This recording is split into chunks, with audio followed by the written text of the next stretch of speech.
Would you like an argument?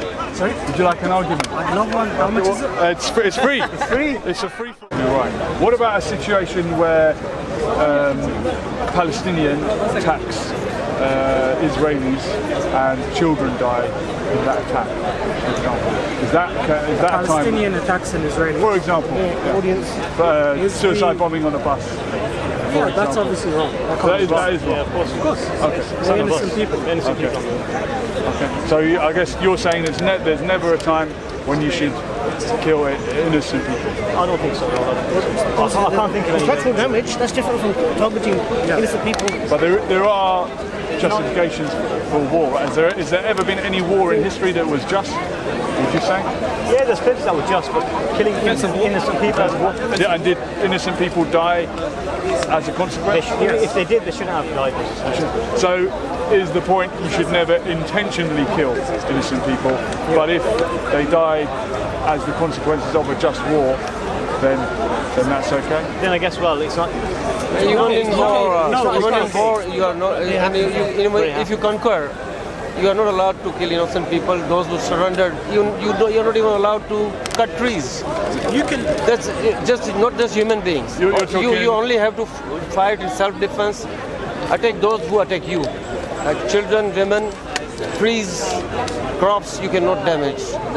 That's dictate of Islam. And has any war ever been... People justify it because of misinterpretations. So there are misinterpretations. It's wrong to do that. Okay. You can have a totally just war, and you can be justified for entering into that war, like the Americans against the Japanese, because they were attacked on Pearl Harbor. But the action itself isn't automatically just because the war is just. Understand?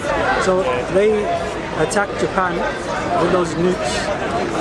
Them attacking Japan with those nukes, just because the war is just, doesn't mean that action itself is. And if you conquer a land in a war, is it okay to turn a place of worship into a mosque? Is that okay? Place of worship for. Like, if you conquer a land, can you turn a church into a mosque? No, you leave the church. You can't leave it. So when Omar came to Jerusalem and they asked him to pray in the church, then he said no because he didn't want Muslims to turn the church into a mosque. So what about in Istanbul, or what was Constantinople, when Mehmet al-Fatih came to Constantinople and they turned the church into a mosque? Was that right or wrong?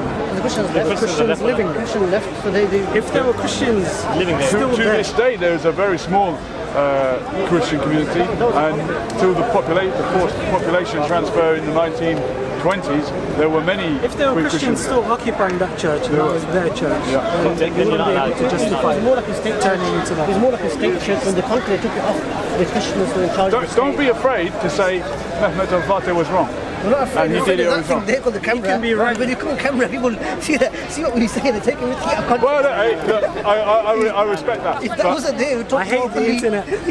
Okay, I mean, guys, I've got 50 He's got 50 subscribers. I hope you don't subscribers, mind if I put it on So it's probably going to be It's just him refreshing the video and probably just over here. Then we find it afterwards. Yeah, it might go viral. No, it's just an interesting example, because I really respect that Islam says don't turn the church into a mosque, don't destroy trees, don't hurt women, but in history there are Muslims that have transgressed that, Same as I with would see. Christians. Yeah, absolutely, and they are worse. You have to set barriers, if you know what I mean. Like in war, if you just say go and win the battle, and that's good enough, it's not good enough. You have to set boundaries in order to minimize everything. It was a state church. It wasn't like a normal church. It was a conquering. Constantinople was the centre of Eastern Orthodox Christianity, and I think the fact that Muslims destroyed that church, turned it into a mosque, even worse now, it's just a museum. You can't even pray in there as a Muslim. It's not even a house of God anymore. It's been void of any spirituality.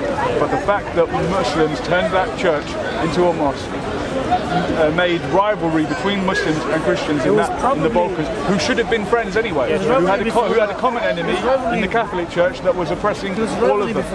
How many mosques been turned into churches or other ones? How many mosques have been turned into churches? Probably many, and it's wrong. Am I right? The church was probably seen as an arm of the state. Spain's a good example. Greece, Many places that mosques turn into. But won't this example of Constantinople being turned into a church be used as an example to justify those transgressions in Spain. It's not a mosque, it's a museum. Now it's a museum. Yeah, even worse. So it became after Spain. from a church to a, well then maybe it was a reaction to what they did in Andalus. Well, tell the Greeks how many mosques they destroy and they demolished Does that make it right? in Athens. No, I'm not saying right or wrong. It's wrong. But you're trying to make an example, but you forget the other. Let's look at them all, but I have brought this example up, and instead of saying, okay, that was wrong, you're saying, what about? No, I tell you what, I think it's wrong. I think it's wrong. I'm saying they're all wrong, including the example that Then why are you speaking to us? well, I'm at Speaker's Corner. No, but I tell you what, you know the most famous example. I know, I wasn't rude. But I hope I'm not being rude to you, by the way. I'm saying not this rude to you all with either. respect. I'm just Thank you. telling you facts. Yeah, me too. Thank you. I don't know if you heard about the second caliph, Omar, when Yes. he went to.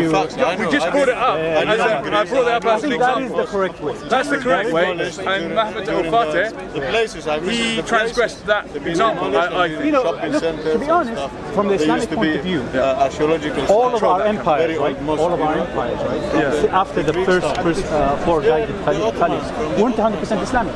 So they were sultans, they were emperors. See, that's the thing. So they never. That's it, yeah. That's the main I mean, they did Perfect things. example of Islam being practiced. Yeah.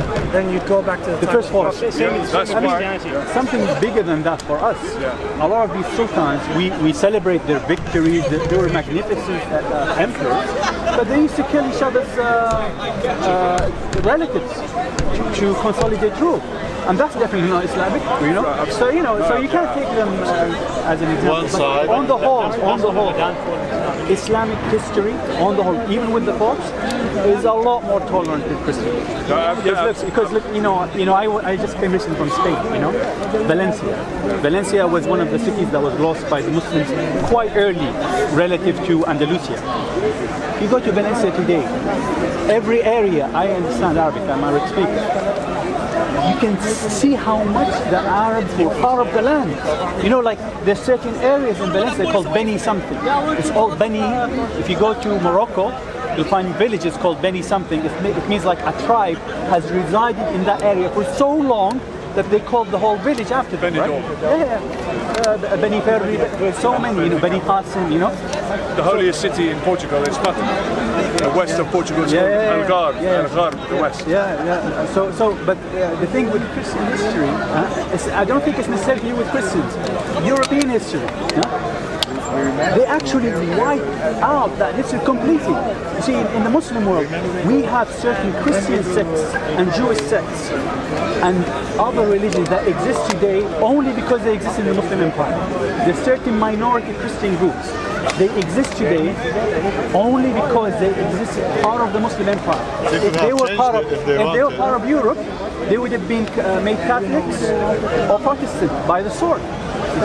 So let's not, it's easy to pick parts of history that are ugly. Like you said, I don't agree with turning Hagia Sophia to mosque. And say that was representative. Well done for saying that. It's not representative. Well done for saying that. And I think that example, I've picked on it because it's an interesting talking point. And when Trump moved the embassy to Jerusalem and Erdogan objected to it, people can use the example against him and say, yes, but you turned the capital of the Christian world into a Muslim mosque. So, no, he didn't, but he wants to bring back the Ottoman Empire. In a way. No, but he sees himself as the new Sultan of the It wasn't his mistake. It's not his country. In a way, I think it reflects the people. I'm happy that he did More than trying to take because it just makes the reality apparent for it. Because that is it. I mean, before it, when Bush was in power and Obama was in power, was it any better? It was an ugly occupation. Okay? And now it's just made clear. You see? So Trump, in a way, with all his pastness, he's making the ugly truth more apparent. And that could push the good people to move, to do something. I'm okay with it. I'm not. I don't have any problem with it. It's just making the ugly truth more apparent.